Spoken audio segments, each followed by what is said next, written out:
आपको शायद याद होगा कि कोविड-19 की शुरुआत में जब इसके लिए कोई भी वैक्सीन नहीं आई थी, उस समय इसको ट्रीट करने के लिए हाइड्रोक्सीक्लोरोक्विन नाम के ड्रग का बड़े पैमाने पर इस्तेमाल किया जा रहा था, जिसके बाद हाइड्रोक्सीक्लोरोक्विन की डिमांड रातों रात आसमान छू गई थी।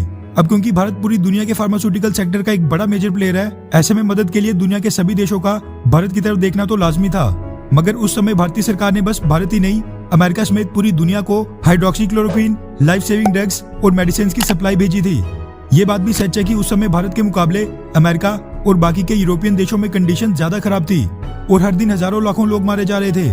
मगर आज के समय सेम कंडीशन में भारत है और अब भारत में भी रोजाना 2 लाख के करीब नए केसेस सामने आ रहे हैं। ऐसे में आज भारत को अमेरिका की सख्त जरूरत है, लेकिन जिस तरह भारत ने मुश्किल घड़ी में अमेरिका की मदद की थी, ठीक वैसे अमेरिका भारत की मदद के लिए आगे नहीं आ रहा है। जिसके बाद अब भारतीय सरकार तो छोड़ो, दुनिया की सबसे बड़ी vaccine manufacturing company serum institute of India के मालिक आधार पूनावाला को अमेरिका के राष्ट्रपति जो बाइडेन के आगे गिड़गिड़ाना पड़ रहा है।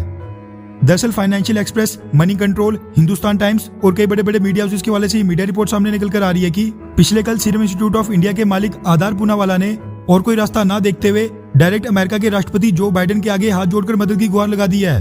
वैसे आप सोच रहे होंगे कि आधार पूनावाला क्यों जो बाइडेन के आगे हाथ जोड़ रहे हैं, तो आपको बता दूं कि अमेरिका ने काफी समय से वैक्सीन मैन्युफैक्चरिंग में इस्तेमाल होने वाले वाइल्स, ग्लासेस, स्टॉपर्स, प्लास्टिक वगैरह आइटम पर डिफेंस प्रोडक्शन एक्ट लगाकर भारत समेत दुनिया के बाकी देशों को उनके एक्सपोर्ट बिल्कुल रोक दिए हैं। मोटे तौर पर को तो आज की डेट में अमेरिका वैक्सीन मैन्युफैक्चरिंग में इस्तेमाल होने वाली आइटम्स को दुनिया के बाकी देशों को नहीं बेचना चाहता है। ऐसा इसीलिए ताकि दुनिया के बाकी देश रॉ मटेरियल की जगह अमेरिकन कंपनियों से डायरेक्ट वैक्सीन से खरीदें। हालांकि मार्केट में और भी कई देश ये आइटम सप्लाई करते हैं, लेकिन अमेरिका इन आइटम्स का बहुत ही बड़ा सप्लायर था और अमेरिका के इन आइटम्स पर बैन लगाने से इनकी डिमांड प्लस कॉस्ट दोनों ही आसमान छूते जा रही है। इसलिए आधार पूनावाला, जो पहले भारतीय सरकार और प्रधानमंत्री नरेंद्र मोदी से इस विषय पर अमेरिका से बात करने की रिक्वेस्ट कर रहे थे, कोई हल मिलता ना देख उन्होंने अमेरिका के राष्ट्रपति जो बाइडेन को ही टैग करके एक डायरेक्ट ट्वीट कर दिया।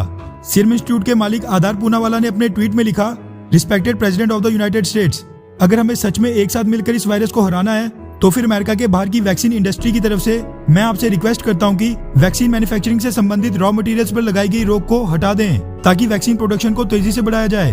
आपके प्रशासन के पास इसकी पूरी डिटेल्स मौजूद हैं। इस ट्वीट के लास्ट में उन्होंने 2 हाथ जोड़ने वाले स्माइलीज भी ऐड किए थे। वैसे देखा जाए तो पहले के मुकाबले आज के समय अमेरिका में हालात काफी सुधर गए हैं, जबकि अब सेकंड वेव के बाद भारत में बेकाबू हो रहे हैं। ऐसे में अमेरिका को वैक्सीन मैन्युफैक्चरिंग प्रोसेस में इस्तेमाल होने वाली आइटम्स पर लगाई गई रोक अब पूरी तरह हटा देनी चाहिए, ताकि भारत का सीरम इंस्टीट्यूट ऑफ इंडिया ज्यादा से ज्यादा वैक्सीन मैन्युफैक्चर करके भारतीय सरकार को सप्लाई कर सके।